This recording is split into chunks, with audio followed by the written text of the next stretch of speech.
மத்தேயு எழுதின சுவிசேஷம் 21ஆம் அதிகாரம் முதல் 2 வசனங்களை நான் வாசிக்க கேட்போம். The Gospel according to Matthew chapter 21 first 2 verses. அவர்கள் எருசலேமுக்கு சமீபமாய் சேர்ந்து ஒலிவமலைக்கு அருகான பெத்பேகேக்கு வந்தபோது இயேசுவானவர் சீஷரை 2 பேரை நோக்கி, உங்களுக்கு எதிரே இருக்கிற கிராமத்துக்கு போங்கள்.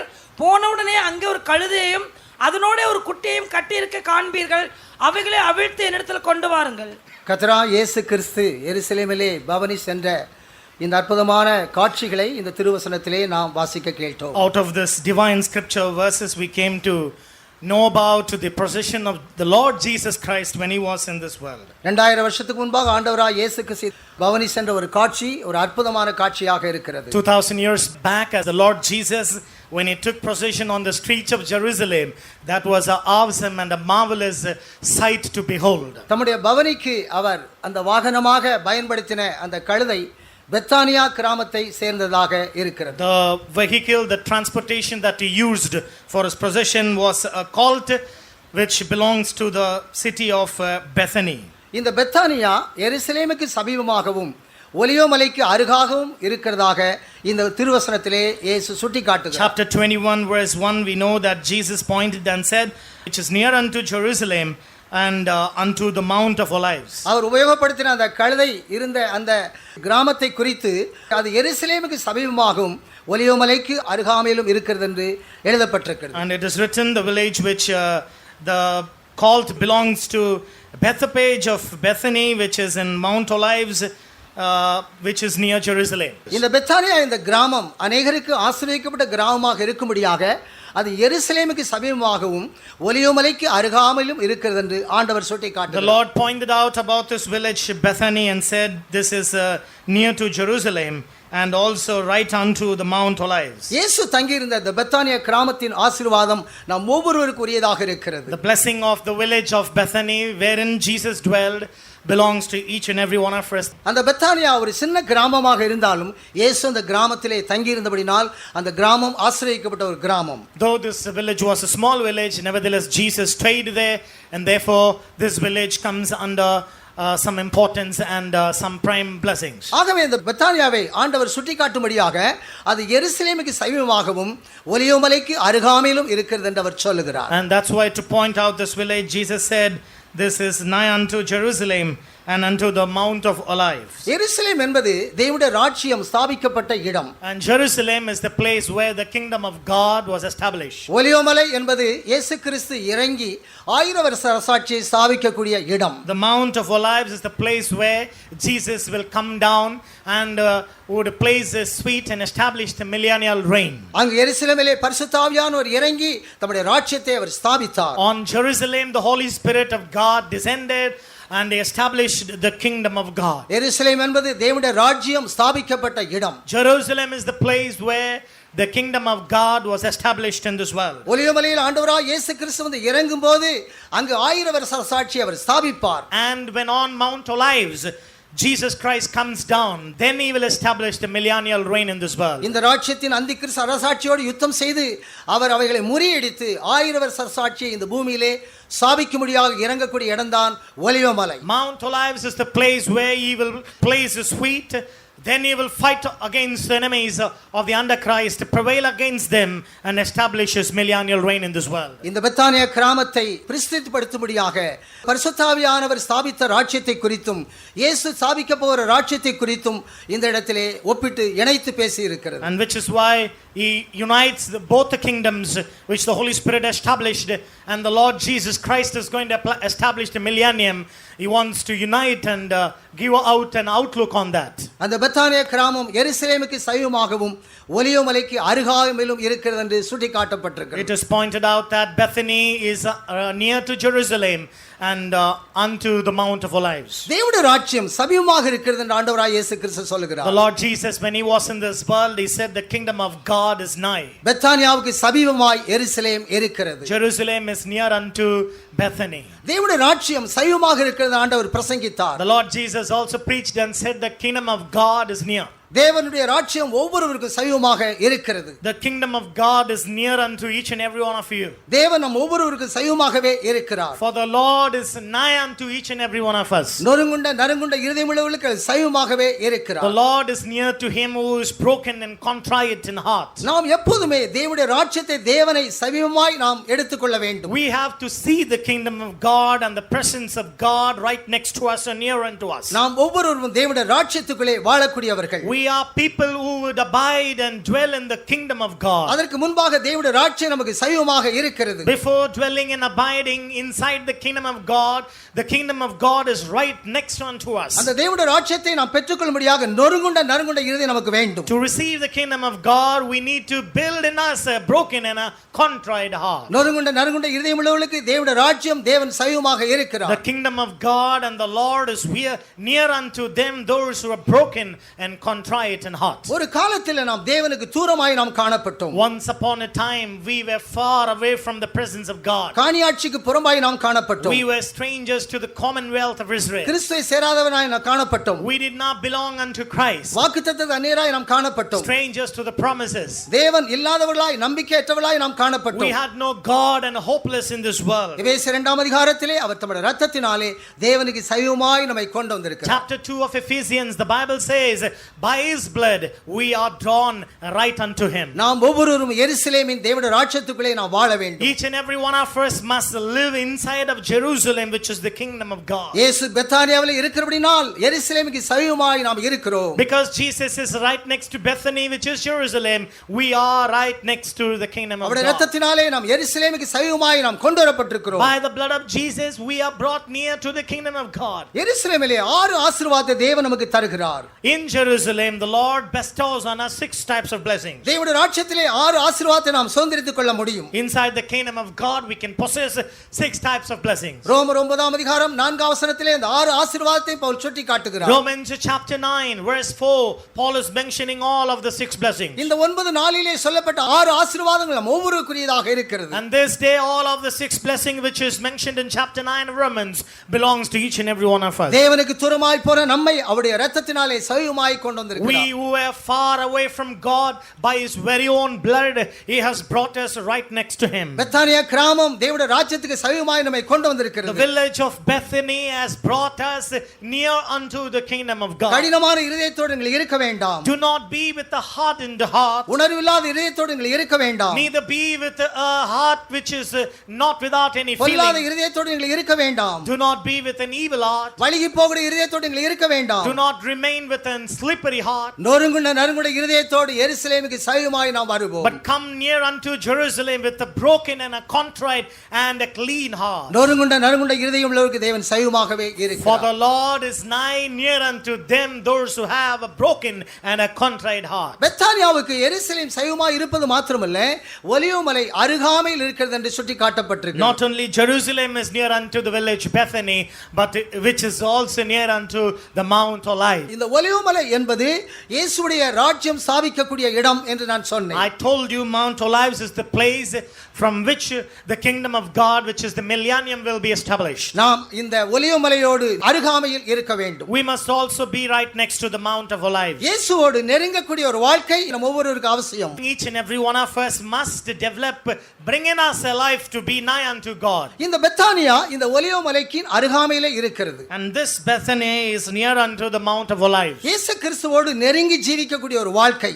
This is a life which is a close conversation with the Lord. அவருடைய மாம்சத்துக்கும் எலும்புக்குரியவளாய் நம்மை மாற்றும். A life which will make us partakers of his flesh and bones. இயேசு ஒலிவமலையிலே 1000 வருஷ சாட்சியை ஸ்தாபிக்க போகிறார். On the Mount of Olives, Jesus is going to establish the millennial kingdom of God. Bethany அந்த ஒலிவமலைக்கு அருகாமையில் இருக்கபடினால் நாம் தேவனோடு இயேசுவோடு நெருங்கி நாம் சேர வேண்டும். Because Bethany is right next to Jerusalem and Mount Olives, we got to be closely associated with him. இயேசு கிறிஸ்துவோடு நெருங்கி வாழும்போது அவருடைய மாம்சத்துக்கும் மாம்சத்துக்கும் எலும்புக்குரியலாய் நாம் மாற்றப்பட When முடியும். we are in close conversation with the Lord Jesus Christ, we could be partakers of his flesh and bones. ஆதாம் ஏவாளும் ஒன்றாக இருந்தார்கள். Adam and Eve, they were one in flesh. அவர்கள் ரெண்டு பேரும் நெருங்கி வாழ வேண்டும் என்ற திட்டம் ஏதேனிலே இருந்தது. In the Garden of Eden, God had a plan that they should be one in lifestyle as well. ஆனால் ஒரு நாள் அவர்கள் நெருங்கி வாழாதபடி தனியாக போய்விட்டார்கள். But one day they were departed, they parted one with another and could not be associated once again. அவர்கள் இருவராய் இருந்தாலும் ஒரே மாம்சமாய் இருக்கிறார்கள் என்று வேதம் The சொல்லுகிறது. Bible says, though they were two, but they were in one flesh. என் எலும்பில் எலும்பு என் மாம்சத்தில் மாம்சமாய் இருக்கிறபடினால் அவள் மனுஷி எனப்படுவாள் என்று வேதம் The சொல்லுகிறது. Bible says, because she is bone of my bone and flesh of my flesh, she shall be one with me and called women. நாம் ஆதாமுடைய மாம்சத்துக்கு எலும்புக்குரியவளாக இல்லாதபடி இயேசு கிறிஸ்துவின் மாம்சத்துக்கும் எலும்புக்குரியவளாக இருக்க வேண்டும். We should not be partakers of the flesh and bones of Adam, but we got to be partakers of the Lord Jesus Christ in his flesh and bones. இயேசு கிறிஸ்துவோடு நாம் நெருங்கி வாழக்கூடிய வாழ்க்கை அவருடைய மாம்சத்துக்கும் எலும்புக்குரியவளாய் நம்மை மாற்றுகிறது. A close association and communication with the Lord will make us partakers of his flesh and bones. யோபை பற்றி தேவன் சாட்சி கொடுத்தாலும் அவருடைய மாம்சத்துக்கும் எலும்புக்குரியவளாய் அவன் மாற்றப்பட முடியவில்லை. But though the Lord gave testimony about him, nevertheless he was not able to be partakers of his flesh and bones. சாத்தான் அவனுக்கு விரோதமாக குற்றம் சாட்டிக் கொண்டே இருக்கிறான். Satan was against him, accusing him every day. நம்மை குறித்து தேவன் சாட்சி கொடுக்கலாம். But the Lord may give testimony about us. ஆனால் நாம் தேவனுக்கு நெருங்கின அந்த இடத்திலே நாம் இருக்க வேண்டும். But we must be closer drawn to him. நம்முடைய மாம்சம் எலும்பும் தொடப்பட்டு தேவனுடைய மாம்சத்துக்கும் எலும்புக்குரியவளாய் நாம் மாற்றப்பட வேண்டும். Our flesh, our bones too should be touched, and we should be closely associated and united with the flesh and bones of the Lord Jesus Christ. ஆதாமின் மாம்சமும் எலும்பும் தொடப்படுகிறது. The flesh and bones of Adam was touched. இப்போது என் மாம்சமும் எலும்பும் அழுகி போனாலும் என் தேவனை நான் காண்பேன் என்று சொல்கிறான். Now he said, my bones, my flesh, even if it is decayed, I will see my Lord. என் மீட்பர் உயிரோடு இருக்கிறார், ஒலிவ மலையிலே அவரை நான் பார்ப்பேன் என்று அவன் He சொல்கிறான். said, my Redeemer lives and I will see him on Mount Olives. இந்த பூமி மேல் ஒலிவ மலை மேல் நிற்கும் அவரை நான் காண்பேன். When he stands on Mount Olives upon the earth, I will see him. தேவனோடு நெருங்கிற வாழ்க்கை யோபுக்கு கொண்டு வரப்படுகிறது. Inside of Job, there was a closer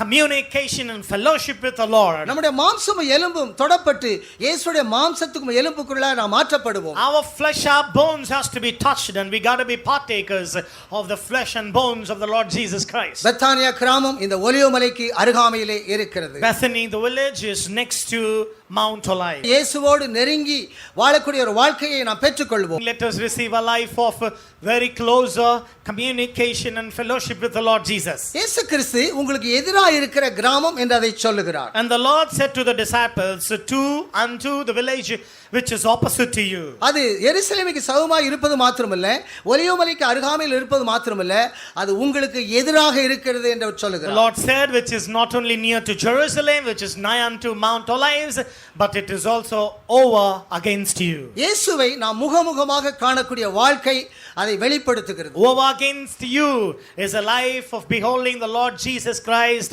face to face. பெத்தானியாவிலே இருக்கக்கூடிய இயேசுவை நாம் முகமுகமாய் நாம் காண வேண்டும். We have to see Jesus who is in Bethany face to face. அவர் நம்முடைய பக்கத்தில் அல்ல, பின்பக்கத்தில் அல்ல, அவர் நமக்கு எதிராக இருக்கிறார். Jesus is not by our sides, but he is right before us, before our eyes. அவரை நாம் முகமுகமாக நாம் காணக்கூடிய ஒரு பாக்கியம் இந்த பெத்தானியாவை சுட்டி காட்டுகிறது. At Bethany we can see him face to face.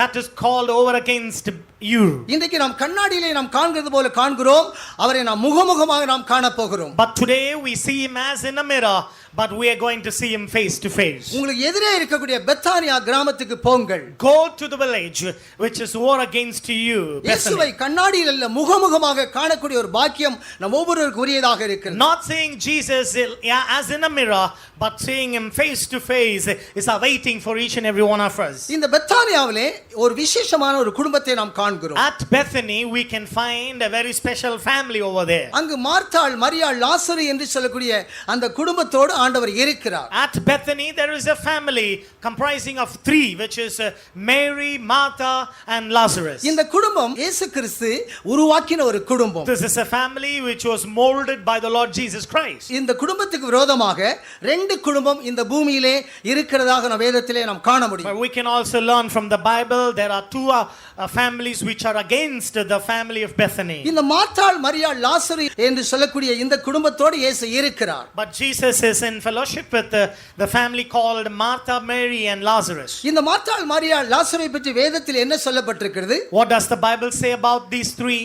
இவர்களுக்கு தாயும் தகப்பனும் இல்லை, இவர்கள் விவாகம் ஆகாதவர்கள். They don't have father and mother, they are unmarried bachelors. இவர்கள் ரெண்டு குடும்பத்திலிருந்து வேறுபிரிக்கப்பட்டவர்கள். But they were separated from two other families, says the Bible. தாயும் தகப்பனும் இல்லை என்றால் நாம் ஒரு குடும்பத்திலே நாம் இருந்திருக்கிறோம். If there is no father and mother, which means that they had been in a family. இப்போது அவர்கள் விவாகம் பண்ணவில்லை என்றால் இன்னொரு குடும்பத்திலே நாம் இல்லை என்று பொருள். They are not married means they don't belong to another family as well. இப்போது ஒரு புதிய குடும்பமாக இயேசுவோடு அவர்கள் வாழ்ந்து கொண்டிருக்கிறார்கள். Now they have a new family, which is the family of Jesus. இதைத்தான் நமக்கு எதிராக அவர் காட்டுகிறார். This is what is a model which is over against us in Bethany. இந்த பெத்தானியா குடும்பத்திலே இயேசு உருவாக்கின ஒரு ஆவிக்குரிய குடும்பத்தை நாம் காணலாம். In Bethany we can see a family, a spiritual one which was molded by the Lord Jesus அந்த himself. லாசரு மூலமாக தேவன் அற்புத கிரியைகளை செய்து உலகத்தையே அவர் கூட்டினார். And through Lazarus the Lord performed signs and wonders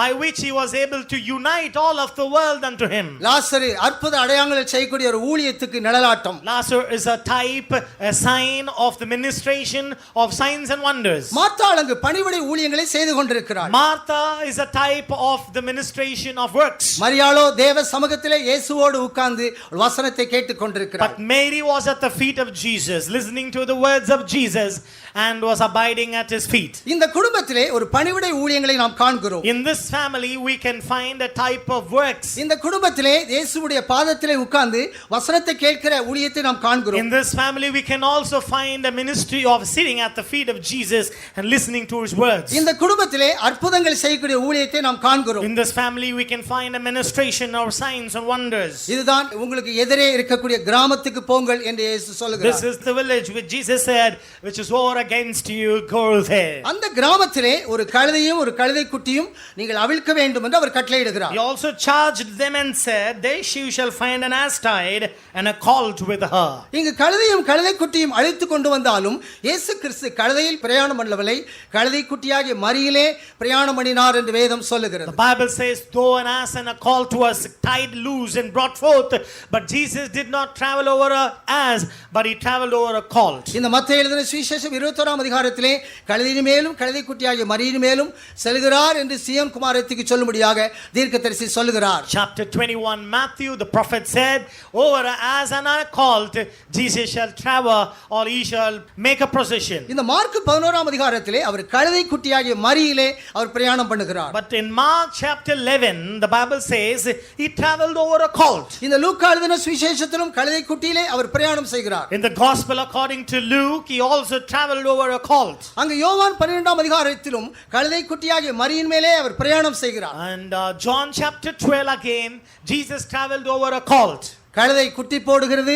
அந்த குட்டி போட்ட கழுதையில் அவர் பிரயாணம் பண்ணவில்லை, கழுதை குட்டியாகிய மரியின் மேல் அவர் பிரயாணம் பண்ணுகிறார். The ass brings forth a colt and he traveled over the colt and he made a procession at the streets of Jerusalem. இங்கு லாசரு ஒரு மரியாக இருக்கிறான். And this Lazarus he is a colt. மார்த்தாள் ஒரு மரியாள் ஒரு மரியாக இருக்கிறார்கள்.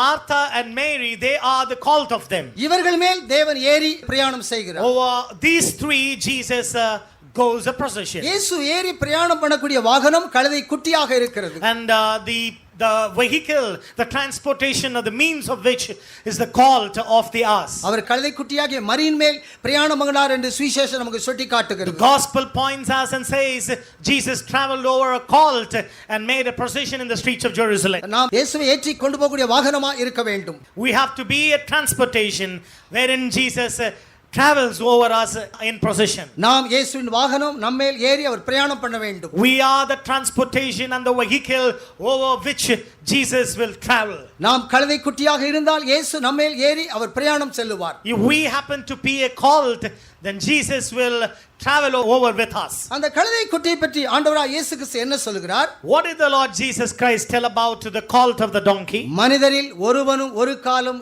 ஏறி இராத கழுதை. This was a colt and a donkey wherein no man hath traveled at any time. அந்த பிரயாணம் இந்த உலகத்தில் இருக்கிற ஒரு மனிதனும் அப்படிப்பட்ட பிரயாணத்தை அவன் செய்ததில்லை. And no man has made such a procession or journey until that point of time in the history of the world. மனுஷரில் ஒருவனும் ஒரு காலும் ஏறி இராத கழுதை.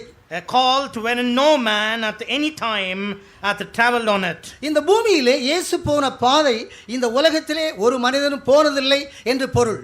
Which means the journey or the traveling with which Jesus went as no man hitherto has gone by. பெந்தெகோஸ்தே காலத்துக்கு பின்புதான் இயேசு சென்ற பாதையிலே மனிதர்கள் சென்றிருக்கிறார்கள். Only after the Pentecostal period people have tread the pathway of Jesus. பெந்தெகோஸ்தேக்கு முன்பாக அந்த கழுதையின் மேல் ஒரு மனிதனும் ஒரு காலம் பிரயாணம் பண்ணினதில்லை. Before Pentecost no man hath ever traveled over a colt with the means or with the purpose of what Jesus traveled over. பெந்தெகோஸ்தே காலத்துக்கு முன்பு இயேசு ஒருவரே அந்த கழுதையின் மேல் ஏறி பிரயாணம் பண்ணினவர். After the day of Pentecost it is Jesus alone who made such a journey and travel over a colt. மனிதரில் ஒருவனும் ஒரு காலம் ஏறி இராத கழுதை என்று வேதம் சொல்லுகிறது. The Bible says a colt wherein no man at any time had traveled over it. இயேசு போன பாதையை குறித்து பழைய ஏற்பாட்டு பரிசுத்தவான்கள் பார்த்து ஆச்சரியப்படுகிறார்கள். And the Old Testament saints when they beholded Jesus and his procession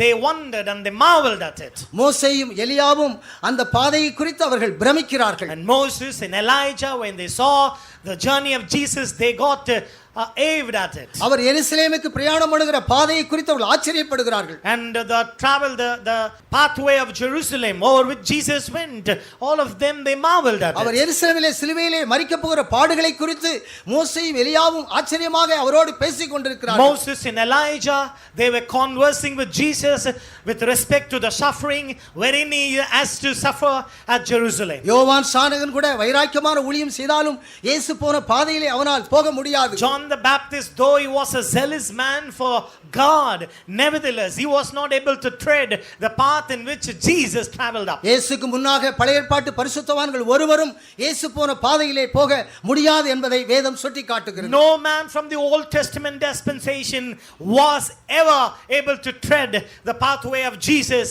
says the Bible emphatically. மனுஷரில் ஒருவனும் ஒரு காலம் ஏறி இராத கழுதை. A donkey and a colt wherein no man at any time had traveled on. இந்த பூமியிலே ஒரு மனிதனும் போகாத ஒரு பயங்கரமான ஒரு கஷ்டமான ஒரு பாதையிலே இயேசு அந்த நாளிலே பிரயாணம் பண்ணினார். On that very day Jesus is going to tread a path which was dangerous and which was so marvelous to behold at, which no man had ever traveled on. அவர் கழுதை குட்டியாகிய மரியின் மேல் ஏறி பிரயாணம் பண்ணுகிற பாதை பயங்கரமான பாடுகள் நிறைந்த பாதை. It was a dangerous and a path of suffering wherein he is going to tread now over a colt in the streets of Jerusalem. இயேசு அதை குறித்து என்ன சொல்கிறார்? What was the answer of Jesus with respect to that? நான் முழுக வேண்டிய ஒரு ஸ்நானம் உண்டு, அது முடியும் அளவும் எவ்வளவோ நெருக்கப்படுகிறேன் என்று சொல்கிறார். Jesus said there is a baptism I need to baptize and until then I am pressed hard on it. அவர் போகக்கூடிய பாதையை பற்றி அவரே சாட்சி கொடுக்கிறார். Jesus himself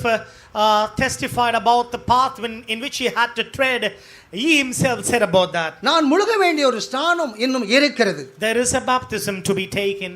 தண்ணீர் ஸ்நானம் மாத்திரமல்ல, அக்னி ஸ்நானம் மாத்திரமல்ல, ஒரு பாடுகளின் ஸ்நானத்தை அவர் முழுக வேண்டும். Not only a baptism of water and of a fire, but which is of a suffering. யோவான் ஸ்நானகன் சொல்கிறார், நான் தண்ணீரிலே உங்களுக்கு ஞானஸ்நானம் கொடுக்கிறேன், எனக்கு பின்னாக ஒருவர் வந்து அக்னியினாலே உங்களுக்கு ஞானஸ்நானம் கொடுப்பார். John the Baptist said, I baptize with water, but somebody else is going to come after me who will baptize with fire. தண்ணீரின் ஞானஸ்நானம் மாத்திரமல்ல, அக்னி ஞானஸ்நானம் மாத்திரமல்ல, ஒரு பாடுகளின் ஞானஸ்நானம் இயேசு கிறிஸ்துக்கு முன்பாக இருக்கிறது. Before Jesus there is not only a baptism of water and fire, but there's also kept a baptism of suffering. நான் முழுக வேண்டிய ஒரு ஸ்நானம் உண்டு, அது முடியும் அளவும் எவ்வளவோ நெருக்கப்படுகிறேன் என்று அவர் சொல்கிறார். Jesus said repeatedly, there is a baptism in which I have to baptize until that I'm pressed hard by it. எருசலேமிலே சிலுவையிலே அவர் ஒரு பாடுகளின் ஸ்தானத்துக்கு தன்னை முற்றிலுமாக ஒப்புக்கொடுக்கக்கூடிய பாதை தான் அந்த கழுதையின் மேல் போகக்கூடிய பாதை. At Jerusalem on the cross,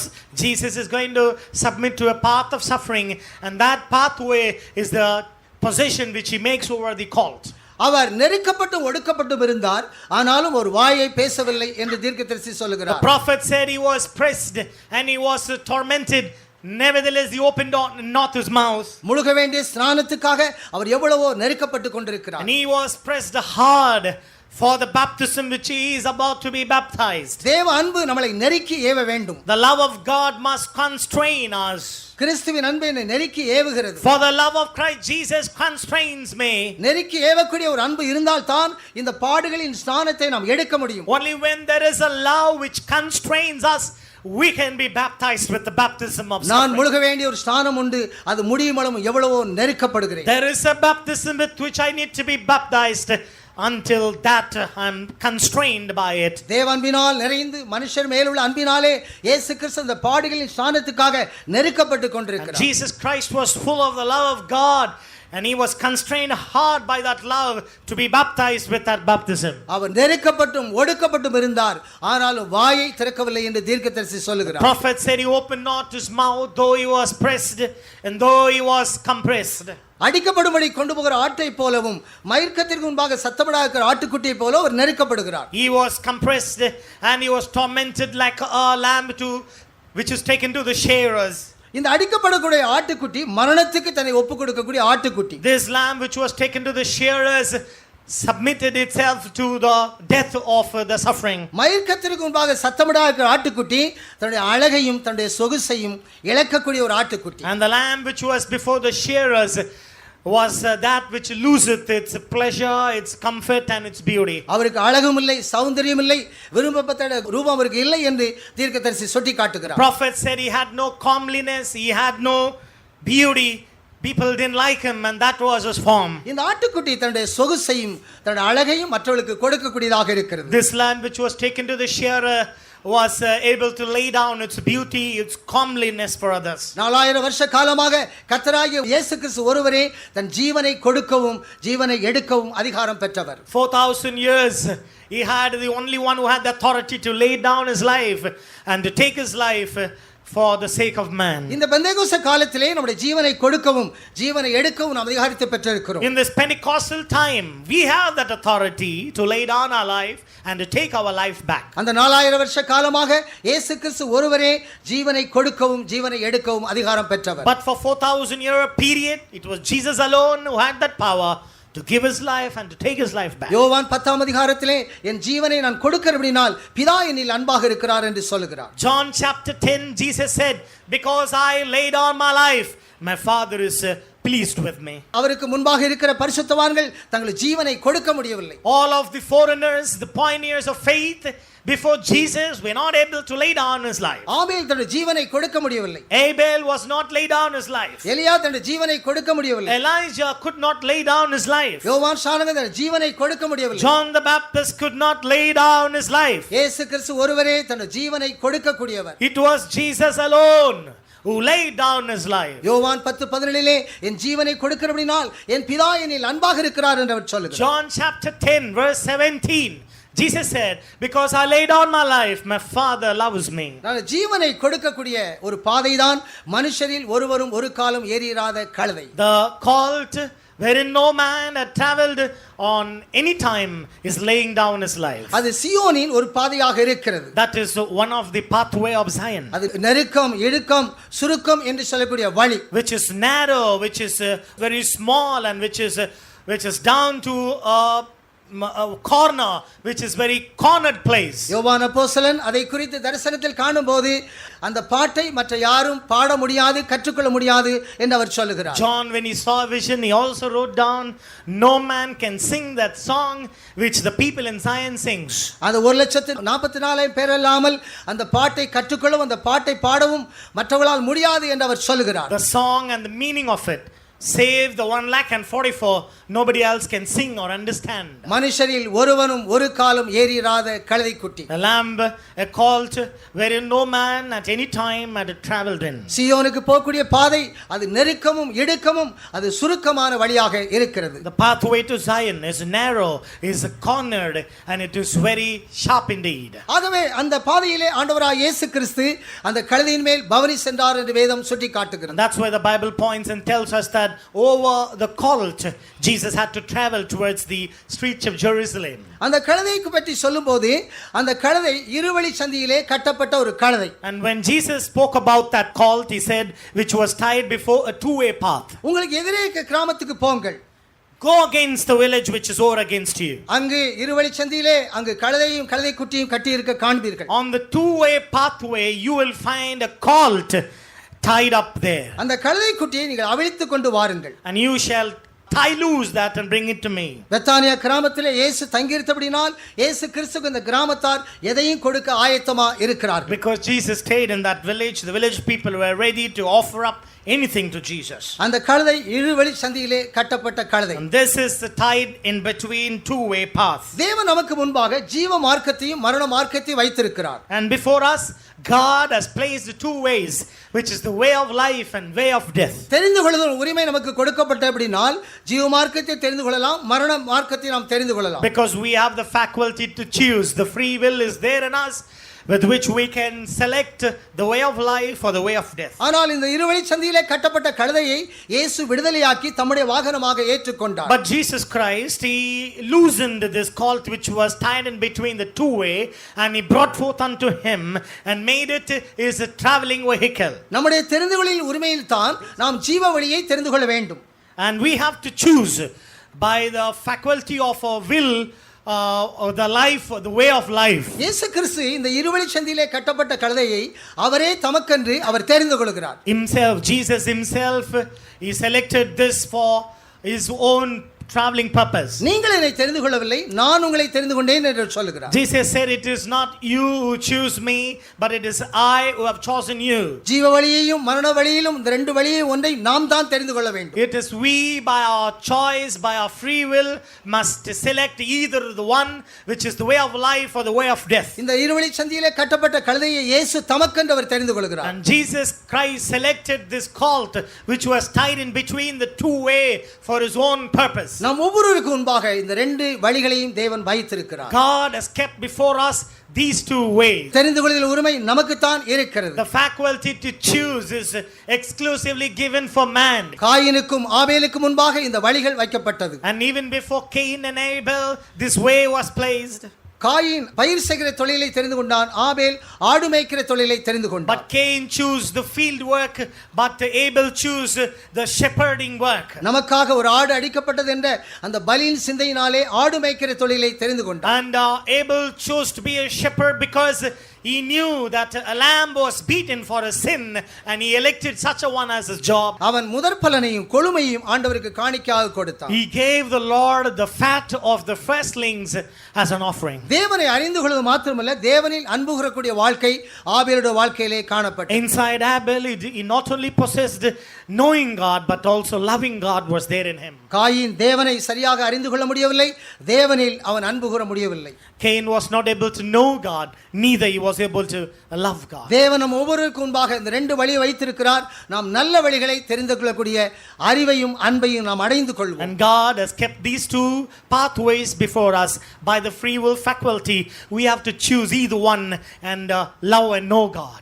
Abraham கானானை தெரிந்து கொள்கிறான், லோத்தோ சோதோம் குமாராவை தெரிந்து கொள்கிறான். Even before Abraham this was placed, Abraham and Lot, but Abraham chose Canaan, but he chose Sodom and இந்த Gomorrah. லோத்து சோதோம் குமாராவை தன் கண்களை ஏறெடுத்து தெரிந்து கொள்ளும்போது அது எகிப்தை போலவும் ஏதனை போலவும் அவருடைய கண்ணுக்கு காட்சியளித்தது. But when Lot lifted up his eyes towards Sodom, he saw that to be as Garden of Eden, and so he preferred that and lived there. லோத்து தரிசனத்தை இழந்தபடினால் அழியக்கூடிய பட்டணம் எகிப்தை போலவும் ஏதனை போலவும் அவனுக்கு காட்சியளிக்கிறது. And because Lot lost his vision and revelation, he saw the city of destruction to be Eden and as the city of God. நம்முடைய கண்களிலே சரியான தரிசனம் இருந்தால்தான் நாம் சரியான இடத்தை நாம் தெரிந்து கொள்ள முடியும். There should be a proper vision in our eyes to choose and select the proper place of abiding. தன் கண்களை ஏறெடுத்த போது அந்த அழிக்கக்கூடிய சோதோம் பட்டணம் ஏதேனை போலும் எகிப்தை போலும் அவனுக்கு When காட்சியளித்தது. he lifted up his eyes, he saw Sodom and Gomorrah to be the city of God and as the garden of God.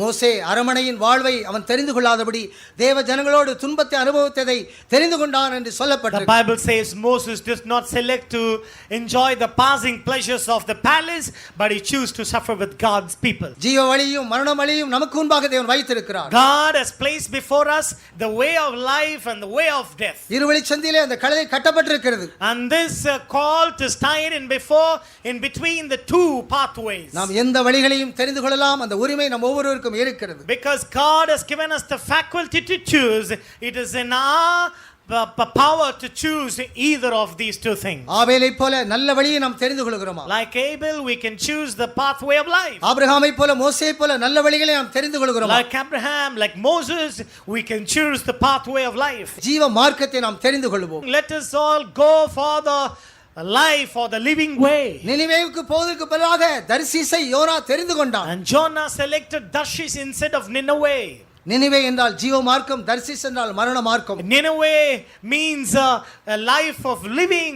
Tarshish is a life of death. தர்சீசுக்கு போகும்போது மரணம் தான் அவனுக்கு வந்தது. When he went to the path of Tarshish, they died up. திரும்ப நினிவேக்கு போகும்போது அவன் ஜீவனையும் பரிபூர்ணத்தையும் அவன் பெற்றுக்கொள்ளக்கூடியவனாக இருக்கிறான். When he reversed back unto Nineveh, they received the life and the perfection of it. நம் ஜீவனுக்கு ஈடாக ஒரு கூட்ட ஜீவன்களை நினிவேலே நமக்கு கொள்ளைப்பொருளாக தேவன் நமக்கு தருவார். God back in Nineveh, he will give us a group of souls to the weight of our life. ஞானஸ்நானத்திலே நம்முடைய ஜீவனை இழந்து புதிதான ஜீவனை நாம் பெற்றுக்கொள்ள வேண்டும். In the waters of baptism, we have to lose our life and receive newness of life. யோனாவுக்குள்ளே ஜீவன் இருக்கிறது. Inside of Jonah, there was life. Jonah மீனின் வயிற்றுக்குள்ளே புதிய ஜீவனை பெற்றுக்கொண்டான். Inside the belly of the fish, he received newness of life. ஞானஸ்நானத்திலே நமக்கு இருக்கக்கூடிய புதிதான ஜீவன். Inside waters of baptism, the newness of life. பரிசுத்தாவின் அபிஷேகத்திலே பரிபூர்ணமான ஜீவன் நமக்குள்ளே வருகிறது. When we receive the Holy Spirit unction, the abundant life comes into us. பரிபூர்ணமான ஜீவன் மரணத்தை விழுங்கக்கூடியதாக The இருக்கிறது. abundant life helps us to swallow up death. அவன் நினிவேக்கு பதிலாக தர்சீசுக்கு சென்றான் என்று வேதத்திலே The நாம் Bible படிக்கிறோம். says instead of Nineveh, he chose the path of Tarshish. அந்த கட்டப்பட்ட கழுதையை தேவன் விடுதலையாக்கினார். The Lord loosened the colt which was tied. குமாரன் மூலமாக நாம் விடுதலையாக்கப்படுவோம். We have to be loosened by the Son of God. சத்தியத்தை அறிவலை சத்தியங்களை விடுதலையாக்கும். You know the truth and the truth will set you free. கர்த்தருடைய ஆவி எங்கேயோ விடுதலை உண்டு என்று சொல்லப்பட்டிருக்கு. Where the Spirit of the Lord is, there is liberty. நம்முடைய கட்டுகள் அவிழ்க்கப்படட்டும். Let our bonds be loosened. 18 வருஷமாக கட்டப்பட்ட கூனியை இயேசு விடுதலையாக்கினார். 18 years long that lady was bound and the Lord liberated her. அவள் நிமிர்ந்து தேவனை மயப்படுத்தினாள். And she lifted up and praised God. குனிந்து தேவனை மயப்படுத்தாதபடி 18 வருஷமாக கட்டப்பட்டவள். She was bent all those 18 years, but the Lord loosened her and she was able to lift up her face and praise God. கட்டப்பட்ட கழுதையை இயேசு விடுதலையாக்கினார். And the Lord Jesus Christ loosened the colt which was Kumaran tied. மூலமாக விடுதலை பெற்றுக்கொள்வோம். Through the Son, let us receive deliverance. சத்தியத்தின் மூலமாக விடுதலை பெற்றுக்கொள்வோம். And through the truth, let's receive deliverance. கர்த்தருடைய ஆவி மூலமாக விடுதலை நமக்கு இருக்கிறது. By the Spirit of the Lord, there is liberation. பவுலையும் சீலாவையும் கட்ட முடியவில்லை, ஆவியானவர் கட்டை அவிழ்த்தார். And Paul and Silas were not able to be bound, but the Holy Spirit of God loosened that. இந்த எல்லா கட்டுகளும் அவிழ்க்கப்படட்டும். May all the bonds be loosened. அந்த கழுதை குட்டியை அவிழ்த்து கொண்டு வந்து அதன் மேல் தங்களுடைய வஸ்திரங்களை விரித்தார்கள். And they bought that colt and they overlaid with all the garments on the colt. இது தேவ நீதியை நாம் தரித்துக் கொள்வதை காட்டும். And this speaks of the receiving or being clothed with the righteousness of God. ஞானஸ்நானத்திலே கிறிஸ்துவின் நீதியை நாம் தரித்துக் கொள்கிறோம். In the waters of baptism we receive the righteousness of Jesus. கலாத்தியர் 3ஆம் அதிகாரத்திலே ஞானஸ்நானத்திலே கிறிஸ்துவை தரித்துக் கொண்டீர்களே என்று பவுல் In சொல்கிறார். Galatians chapter 3 the Bible says ye have put on Christ as righteousness. அந்த அதிகாரத்திலே நியாயப்பிரமாணத்தின் சாபத்தை பற்றி அவர் சொல்லுகிறார். In that chapter 3 of Galatians, Paul is speaking about the curse of the law. சிலுவையிலே இயேசு அந்த சாபத்தை நீக்குகிறார். On the cross, Jesus Christ put off all those curses away. நியாயப்பிரமாணத்தின் சாபங்கள் சிலுவையிலே நீக்கப்படுகிறது. On the cross, the curse of the law was abolished. அங்கு ஞானஸ்நானத்தை கிறிஸ்துவை நாம் தரித்துக் கொள்ளும்போது தேவனுடைய ஆசீர்வாதம் நம்மளுக்குள்ளே கொண்டு வரப்படுகிறது. In waters of baptism, when we put on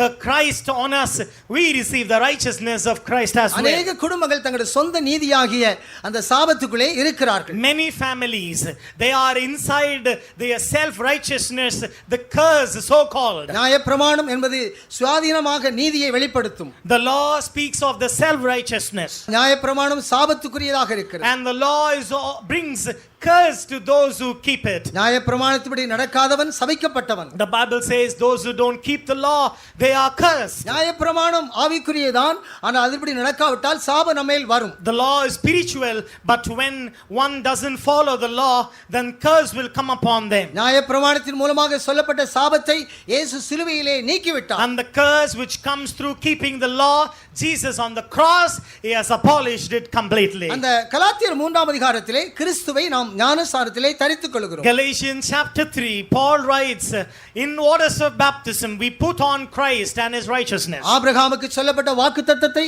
கிறிஸ்துவை தரித்துக் கொண்டது மூலமாக நாம் ஒவ்வொருவரும் பெற்றுக்கொள்கிறோம். And the promise which was given to Abraham by accepting Christ and putting on Christ, we receive the promise thereof. அந்த கழுதை கட்டவிழுக்கிறது மாத்திரமல்ல, அந்த கழுதையிலே வஸ்திரம் தரிப்பது கிறிஸ்துவை நாம் தரித்துக் கொள்வதை காட்டும். The call to not only it was loosened, but it was brought to Jesus and they overlaid garments on it. ஞானஸ்நானத்தின் மூலமாக ஆபிரகாமுக்கு சொல்லப்பட்ட ஆசீர்வாதத்தை நாம் சுதந்தரித்துக் கொள்வோம். In the waters of baptism we receive the blessings which was given and spoken to Abraham. அந்த கழுதையின் மேல் இயேசு ஏறி நம்மை நடத்துகிறார். And Jesus now travels on that colt and he leads that colt. இப்போது நம்மை நடத்தக்கூடிய இயேசு நம்மேல் இருந்து நம்மை நடத்துகிறார். And now Jesus is over us and he is the leader and one who leads us. பரிசுத்தாவின் அபிஷேகத்தினாலே இயேசு நமக்கு தலையாக சரீரமாகிய சபையிலே நம்மை நடத்துகிறார். By the Holy Spirit unction, Jesus becomes the head of the church and thereby he becomes the leader and the authority of the church. அவர் சரீரமாகிய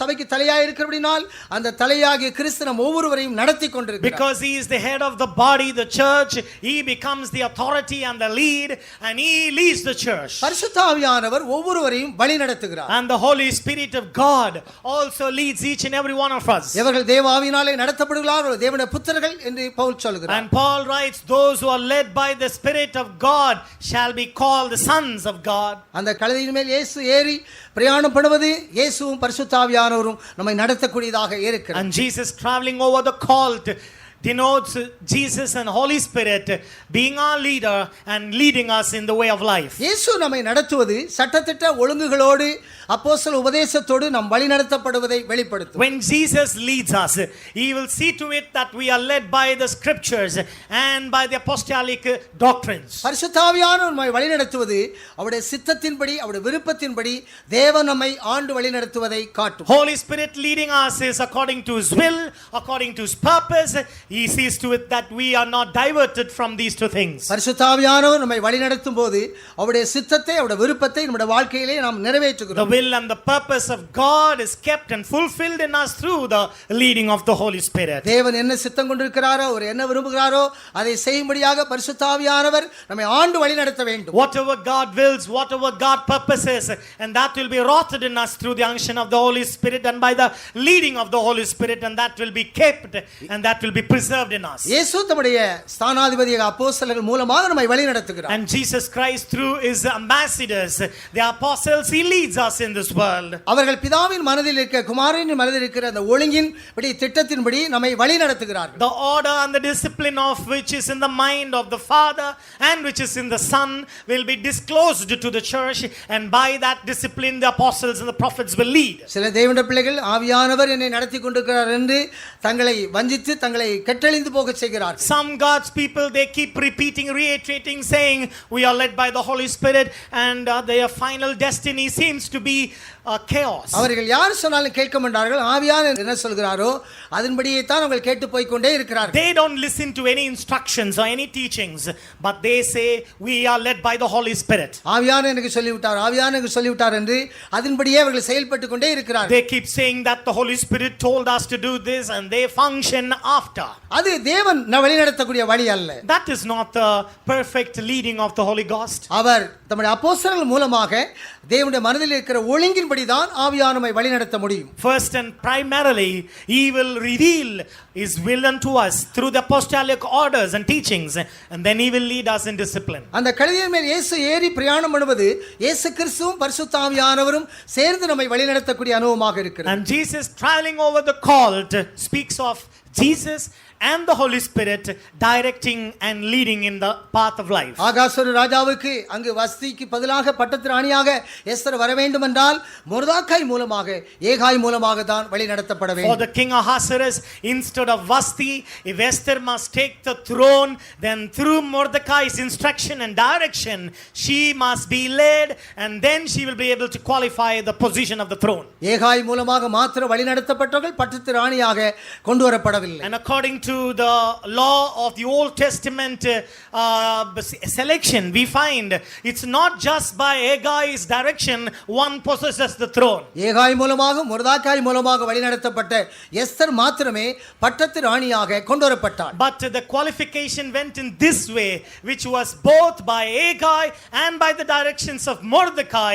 Esther was able to possess and sit on the throne. சிலருடைய வாழ்க்கையிலே பரிசுத்த ஆவியானவர் தங்களை ஆண்டு வழி நடத்தும்படியாக ஒப்புக் கொடுக்க மாட்டார். And some people, they will never give into the leading and into the guiding of the Holy Spirit. அப்போஸ்தலர்கள் என்ன சொல்லுகிறார்கள்? சத்தியம் என்ன சொல்லுகிறது? அதுக்கு தான் அவர்கள் முக்கியத்துவம் கொடுப்பார்கள். And they will only be giving priority to the laws, to the teachings and to the apostolic norms. எங்களுக்கு ஏகாய் இருக்கிறார், அவர் சொன்னால் போதும் என்று அதையே அவர்கள் பிரசித்தப்படுத்துவார்கள். Some people, they will give importance to Hagai and say, we got the instructions from him and that is enough for us. ஏகாய் மூலமாக வழிநடத்தப்பட்டவர்கள் பட்டத்து ராணியாக வர முடியவில்லை. அங்கு மொர்தெகாய் மூலமாக ஏகாய் மூலமாக வழிநடத்தப்பட்டவர்களே பட்டத்து ராணியாக கொண்டு வரப்பட்டார்கள். And those who were led by just the instructions of Hagai could not please the king and possess the throne, but it was Hagai and Mordecai which qualified Esther to retain the throne. இயேசு கிறிஸ்து தம்முடைய அப்போஸ்தலர் மூலமாக தம்முடைய ஒழுங்குகளையும் தம்முடைய திட்டங்களையும் நமக்கு உபதேசிப்பது மாத்திரமல்ல, பரிசுத்த ஆவியானவர் நம்மை கண்டிப்பாக ஆண்டு வழி நடத்தப்பட வேண்டும். And Jesus Christ, not only through his apostles and prophets, instructs us, directs us, but through his Holy Spirit, he will also guide us and he will also reveal his purpose and will to us. அப்போஸ்தல உபதேசத்தின் மேல் வைராக்கியமாய் வாஞ்சையாய் பரவசமாய் இருக்கக்கூடிய अनेक தேவனுடைய பிள்ளைகள் பரிசுத்த ஆவியானவருக்கு தங்களை ஒப்புக் கொடுக்கிறதில்லை. And many people who have delight, joy, adherence to the apostolic instructions and truth, but don't follow the promptings of the Holy Spirit and surrender themselves thereunto the Spirit's leading. நான் உங்களுக்கு சொன்னது போல சிலர் இந்த அப்போஸ்தல உபதேசத்துக்கு தங்களை ஒப்புக் கொடுக்காதபடி ஆவியானவர் சொன்னார் என்று அவர்கள் கெட்டெழுந்து கொண்டே இருக்கிறார்கள். I told you there is one part of Christendom which says we got the Holy Spirit, he has spoken to us, and so they are led by such deceptions. இந்த அப்போஸ்தல பவுண்டரிக்குள்ளே பரிசுத்த ஆவிக்கு முக்கியத்துவம் கொடுக்காதபடி அப்போஸ்தலர் என்று சொல்லி அவர்கள் வஞ்சிக்கப்பட்டவர்களும் இருக்கிறார்கள். But there are also in the other extreme where people say that we got the instructions of the apostolic truth and they just remain faithful to that and are deceived. கட்டவிழ்க்கப்பட்ட கழுதை வஸ்திரம் தரிக்கப்பட்டு இயேசு அதன் மேல் பிரயாணம் பண்ணி கொண்டிருக்கிறார். ஆவியானவரும் இயேசுவும் அப்போஸ்தலரும் நம்மை வழிநடத்தக்கூடியவர்களாக The இருக்கிறார். colt is loosened, brought to Jesus. The garment is overlaid. Jesus and the Holy Spirit lead, direct and instruct into the path of life. அந்த பவனி பெத்தானியாவில் இருந்து ஆரம்பித்து ஒலிவ மலையிலே வந்து பயங்கரமாக இருக்கிறது. And that possession started from Bethany and it ends at Mount Olivet, which was Avzim.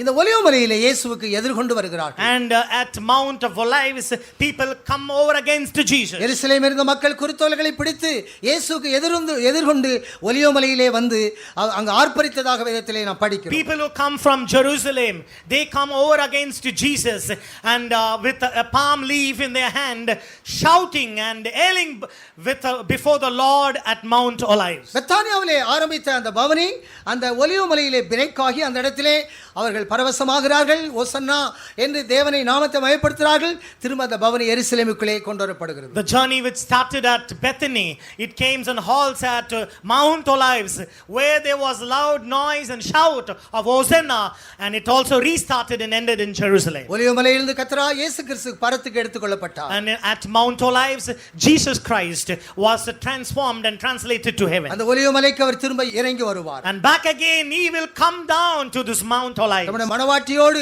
1000 வருஷ அரசாட்சியை ஸ்தாபிக்கும்படியாக ஒலிவமலை மேல் இறங்கி வருவார். And he will come on Mount Olives with his bridal class to establish a millennial kingdom in this world. எதிர்கொண்டவர்கள் குருத்தோலைகளை பிடித்து ஓசனா என்று சொல்லி ஆர்ப்பரிக்கிறார்கள் ஒலிவமலையில். And those who came over against Jesus, they were holding palm leaves in their hands and shouting Hosanna to the Son of God. அதற்கு பின்பு கர்த்தராகிய இயேசு கிறிஸ்து ஒலிவமலையிலிருந்து அவர் எருசலேமுக்கு பவனி வருகிறார். And after that Jesus restarted his journey and he went back to Jerusalem. எருசலேம் தேவன் வாசம் பண்ணக்கூடிய இடம். Jerusalem is the city where God lives. அவர் மனிதனோடு வாசம் பண்ண போகிறார். And he is going to live with man. அந்த வாழ்க்கை நம் ஒவ்வொருவருக்குரியதாக இருக்கிறது. And that life is going to be each and every one of our blessing. 128ஆம் சங்கீதத்திலே விசுவாசிகளுக்கு அந்த பாக்கியம் இருக்கிறது. Psalm 128, believers have that privilege. ஊழியர்கள் சீயோனிலும் விசுவாசிகள் எருசலேமிலும் வாழக்கூடியவர்களாக இருக்கிறார்கள். And believers are going to be in Jerusalem and workers are going to be with Jesus in Zion. இந்த எருசலேமிலே வாழக்கூடிய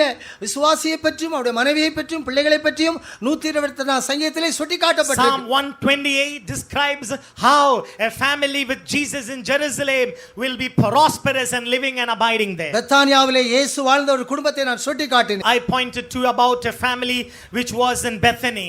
எருசலேமுக்குள்ளே வாழக்கூடிய குடும்பத்தை 128ஆம் சங்கீதத்திலே சுட்டிக்காட்டி இருக்கிறார். 128 mentions about the family which will live with Jesus in Jerusalem. அந்த மனிதன் எப்படிப்பட்ட மனிதன்? What sort of man is he? அவருடைய மனைவி எப்படி அவர் கனி கொடுத்து கொண்டிருக்கிறார்? And what sort of fruit is his wife bearing? அவருடைய பிள்ளைகள் எப்படி ஒலிவமர கன்றுகளைப் போல இருக்கிறார்கள்? How are their kids like the olive plants, இவைகளை சுவிசேஷத்திலும் நிருபத்திலும் அது வெளிப்படுத்தப்பட்டிருக்கிறது. which are all revealed in the gospel and in the epistles? ஒரு விசுவாசி எருசலேமின் வாழ்வுக்குள்ளே எப்படி காணப்பட முடியும்? How can a believer abide in the life of Jerusalem? அவன் கர்த்தருக்கு பயப்படுகிற மனுஷன். He is a man who fears God. அவருடைய மனைவி கனி கொடுக்கக்கூடிய ஒரு மனைவி. His wife is a fruit bearing wife. அவருடைய பிள்ளைகள் ஒலிவ மரத்தைப் போல நம்பிக்கை உள்ளவர்கள். His children are hopeful like a olive plant. இயேசு கிறிஸ்துவும் பவுலும் இதை தெளிவாக நமக்கு விஸ்தரிக்கிறார்கள். Jesus and Paul, they are expounding it so clearly. 1 கொரிந்தியர் 7 பவுல் இதை திட்டமாக சொல்லுகிறார். 1 Corinthians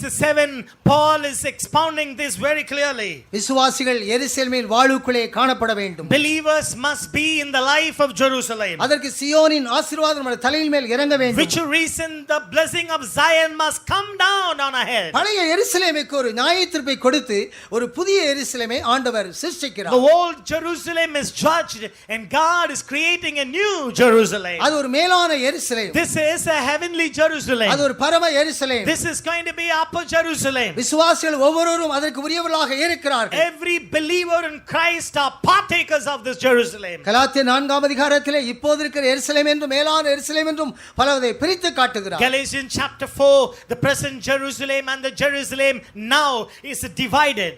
ஆகார் இப்போது இருக்கிற எருசலேம். Agar is the present Jerusalem. சாராள் மேலான எருசலேம். Sarah is the present heavenly Jerusalem. நாம் ஒவ்வொருவரும் மேலான எருசலேமாக இருக்கிறோம். Every one of us, we are heavenly Jerusalem. புதிய எருசலேமாக இருக்கிறோம். We are the new Jerusalem. பரம எருசலேமாக இருக்கிறோம். We are the upper Jerusalem. ஆகவேதான் எருசலேமுக்குள்ளே இயேசு பவனி வருகிறார். Which is the reason why Jesus came in procession, entered into Jerusalem. அந்த பழைய எருசலேமுக்கு ஒரு நியாயத்தீர்ப்பை கொடுத்து ஒரு புதிய எருசலேமை சிருஷ்டிக்கிறார். The old Jerusalem is going to be condemned by Jesus unto judgment, and a new Jerusalem is going to be மேலான formed. எருசலேமாக பரம எருசலேமாக நம்மை மாற்றுகிறார். He will make us upper Jerusalem. He will make us new Jerusalem. அவர் எருசலேமுக்குள்ளே போனது மாத்திரமல்ல, தேவனுடைய ஆலயத்துக்குள்ளே பிரவேசித்தார். He not only entered into Jerusalem, but Jesus entered into the temple as well. தேவனுடைய ஆலயம் தான் சீயோன்.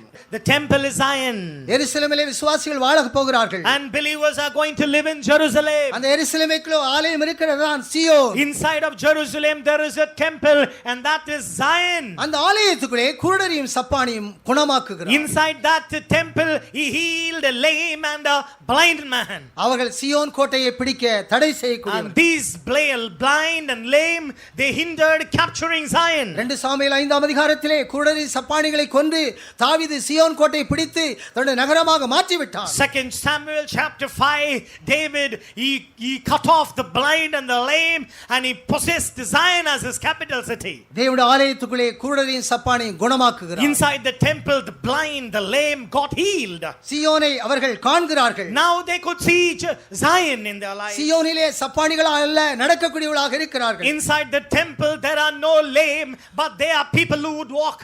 தேவனுடைய ஆலயம் தான் சியோனாக இருக்கிறது. The temple of God is Zion. சியோனிலே ராஜாவை அபிஷேகம் வைத்திருக்கிறார். And God has anointed his king upon Zion. சியோனிலே அவர் மூலைக்கல்லாக இருக்கிறார். There in Zion is the cornerstone. சியோனிலே ஆட்டுக்குட்டியாய் நின்று கொண்டிருக்கிறார். In Zion is a lamb standing on Mount Zion. இயேசு தம்முடைய பவனியிலே ஒரு எருசலேமிலும் சியோனையும் அவர் சிருஷ்டிக்கிறார். And in his procession Jesus prepared a Jerusalem and Zion. சியோனும் எருசலேமும் இசைவினைப்பாய் கட்டப்பட்ட ஒரு நகரம். Zion and Jerusalem is a compact city. நாம் இருவரும் இசைவினைப்பாய் கட்டப்பட்ட ஒரு நகரமாக இருக்க வேண்டும். Believers and servants of God should be compact and built together. ஊழியர்கள் விசுவாசிகள் இசையாய் வாழக்கூடிய வாழ்க்கை தான் தேவனோடு வாழக்கூடிய வாழ்க்கை. A life of believers and servants living together is with Jesus in eternity. இந்த வாழ்க்கையை பெற்றுக்கொள்ளும்படியாக பெத்தானியா கிராமத்தை நாம் சந்திப்போம். And to receive this life, let us go visit the village of Bethany. அது எருசலேமுக்கு சமீபமான ஒரு கிராமம். And this Bethany, the village is close near to Jerusalem. அது ஒலிவமலைக்கு அருகான ஒரு கிராமம். And this is close near unto Mount Olives. அதை முகமுகமாக பார்க்கக்கூடிய கிராமம். This is a city where we can see